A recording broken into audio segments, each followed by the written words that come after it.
Singing as a lady sings in love, she continued, after saying the last word, "Blessed are they whose sins are covered." And like the nymphs who once wandered alone through the shadows of the forest, one longing to see, one avoiding the sun, then she went, against the flow of the river, walking along the bank, and I went with her, following her small steps with my own small steps. We had not taken 100 steps between us when the banks turned to the right as one, so that I was facing the east again. And all at once there was a shining that raced through the great forest on all sides, making me wonder whether it was lightning. But whereas lightning is gone as swiftly as it comes, this stayed, shining brighter and brighter, and in my mind I kept saying, "What can this be?" While I walked on among so many first fruits of eternal happiness, enraptured and longing for still greater joys, the air under the green boughs before us came to be like a fire blazing, and we could hear that the sweet sound was singing. A little farther, 7 golden trees appeared as an illusion the long space gave rise to, which was still between us. But when I had come so near to them that the common object which deceives the sense lost none of its features because of distance, the faculty that nourishes the discourse of reason saw that they were candlesticks, and heard Hosanna in the singing voices. Full of wonder, I turned around to the good Virgil, and he answered with a look as amazed as my own. Then I turned my face to the high things again, moving so slowly in our direction that newly-wed brides would have overtaken them. The lady scolded me. Why are you so intent on the living lights that you pay no attention to what there is behind them? Then I saw people coming after them, as after their leaders.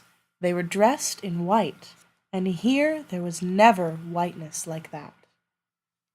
And I saw the flames moving ahead, leaving the air painted behind them, and they looked the way pennons do, streaming so that overhead it was striped with 7 bands, and in all the colors which the sun makes his bow from, and Delia her girdle. Under a sky as beautiful as I have said came 24 elders, and they walked 2 by 2, wearing crowns of lilies. All of them were singing, "Blessed are you among the daughters of Adam, and to all eternity may your beauty be blessed."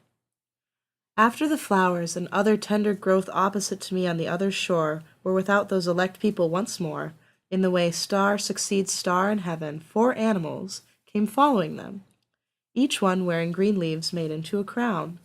Each one of them was winged, and with 6 wings, the feathers full of eyes, and the eyes of Argus, if they were living, would be like those. The space in the middle of those 4 contained a 2-wheeled triumphal chariot with the neck of a griffin drawing it. He stretched one wing and the other upward between the middle streamer and the 2 bands of 3, so that he did not cut or damage any. They rose so high that they were out of sight. The bird parts of him were made of gold, and the rest of him, mingled with red, was white. Beside the right wheel, dancing in a ring, came 3 ladies, one of them so red that in a fire she would not be noted. Another was as though her flesh and bone were made of emeralds.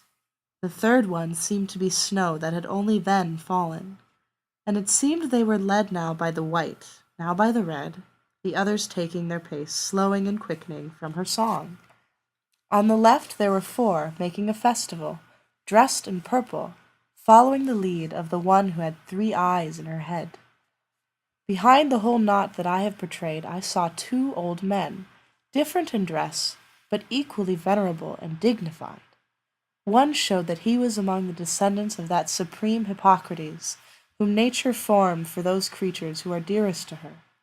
The other showed the opposite intent, with a sword so sharp and shining that I, on the other side of the river, was frightened. Then I saw 4 of humble appearance, and behind all of them an old man alone came in his sleep, with a sharp countenance. And these 7 were like a group who led, in their garments, except they had no garlands of lilies around their heads, but instead roses and other red flowers. One would have sworn from a little distance that from the eyebrows up they were on fire. And when the chariot was across from me, a sound of thunder was heard, and that noble company seemed forbidden to go any farther, stopping there with the banners before them.